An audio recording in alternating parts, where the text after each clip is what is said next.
რუსეთის ფედერაცია სომხეთში დაკავებული საქართველოს მოქალაქის ექსტრადირებას ითხოვს.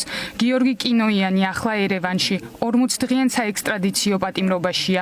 ის ერთ-ერთია იმ ქართველებს შორის, ვიზეც პუტინის რეჟიმმა ნადირობა გამოაცხადა. ქართველი მებრძოლი 3 სექტემბერს სომხურმა მხარემ მაშინ დააკავა, როცა მან საქართველოს საზღვარი გადაკვეთა და სომხეთის ტერიტორიაზე შევიდა. ვესაუბრე ადვოკატებსაც, სომხურ მხარის ადვოკატებსაც, რომლებიც იმედს არ მაძლევენ არანაირს. მეუბნებიან, რომ შესაძლოა ამ 40 წლის განმავლობაშიც ელოდებიან, რომ რუსეთმა გადმოაგზავნოს მოთხოვნა ექსტრადაციაზე, რის შემდეგაც უკვე ნებისმიერ დროს შეიძლება მიეცეს განაჩენს ეს საკითხი და გადაეცეს რუსეთს. პუტინის რეჟიმმა საქართველოს მოქალაქეს განაჩენი დაუსწრებლად გამოუტანა და 7 წლიანი პატიმრობა ოკუპირებული დონეცკის ოლქის ეგრეთ წოდებული სასამართლოს ხელით მიუსაჯა. საქართველოს მოქალაქეს ბრალად რუსეთის წინააღმდეგ საბრძოლო მოქმედებებში ჩართვა ედება. არადა დაცვის მხარე ამტკიცებს, რომ კინოიანი უკრაინაში არა საბრძოლველად, არამედ უკრაინელი დაზარალებულების დასახმარებლად იყო ჩასული. დონეცკის სასამართლომ მიიღო გადაწყვეტილება იმის შესახებ, რომ ის თითქოს და იბრძოდა რუსეთის წინააღმდეგ უკრაინის ტერიტორიიდან. რეალობაში ეს ყველაფერი იყო სხვანაირად.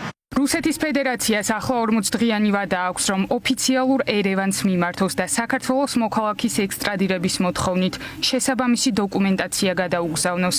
წესით ახლა საქართველოს ხელისუფლება, მათ შორის დიპლომატიური არხების გამოყენებით ქართველის დასახსნელად ძალისხმევას არ უნდა იშურებდეს.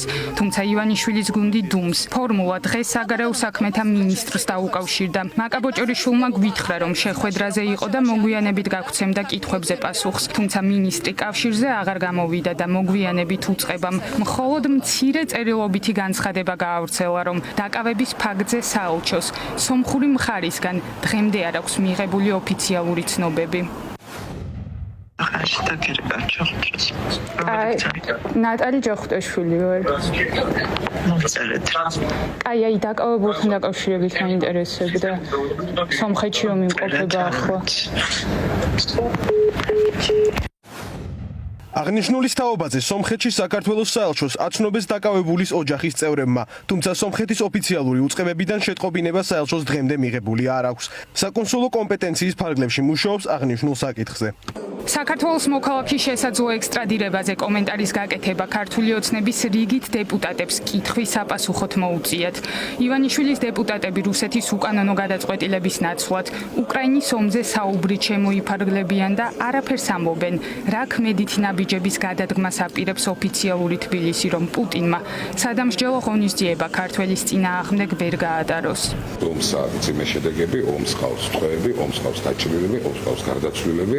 ეს არის ის უბედურება, რომელსაც ცდილობდნენ, რომ საქართველოსაც თავს მოეხვიათ. მე ამ კონკრეტულ თემაზე მეც ვერ გესაუბრებ. საქართველოს მოქალაქეები რუსეთის ფედერაციის ძებნილთა სიაში პირველ ადგილს იკავებენ. გავრცელებული ცნობებით პუტინს ძებნილად 100-ზე მეტი ქართველი ყავს გამოცხადებული. ქართული ლეგიონის წევრი კი იმასაც ამბობს, რომ რეალურად მოსკოვს 300-ზე მეტი საქართველოს მოქალაქე ყავს მიზანში ამოღებული. პრინციპულად მნიშვნელოვანია რუსეთისთვის ქართული ლეგიონის წევრების დაკავება. მარტო იმიტომ, რომ ქართული ლეგიონი გახდა საერთაშორისო დახმარების სიმბოლო უკრაინისთვის.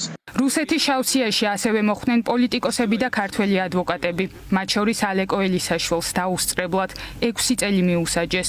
ბექა ბასილაიას კი რუსეთის პროკურატურა დღემდე ეძებს. საქართველოს ხელისუფლებისგან მოლოდინი, რომ დაიცავს ქართველ მებრძოლებს რუსეთში წარმოებული დევნისგან, ამის მოლოდინი არ უნდა გქონდეს. ქართული ოცნება მისი პროპაგანდისტების პირით აქტიურად ლაპარაკობდა, რომ უცხო ქვეყნის შეიარაღებულ ძალებში შესვლა ეს დანაშაულია. თუ რუსეთს გადასცეს, ეს იქნება ძალიან მძიმე ფაქტი. რა თქმა უნდა, ეს იქნება ძალიან დიდი შავი ლაქა აი ამ სულგაყიდულებისთვის, ჩვენი ხელისუფლებისთვის. მეც ვფიქრობ, რა შეიძლება გავაკეთო ამ ადამიანის ხარდასაჭირად, იმიტომ რომ მეც ანალოგიურ ვითარებაში ვარ.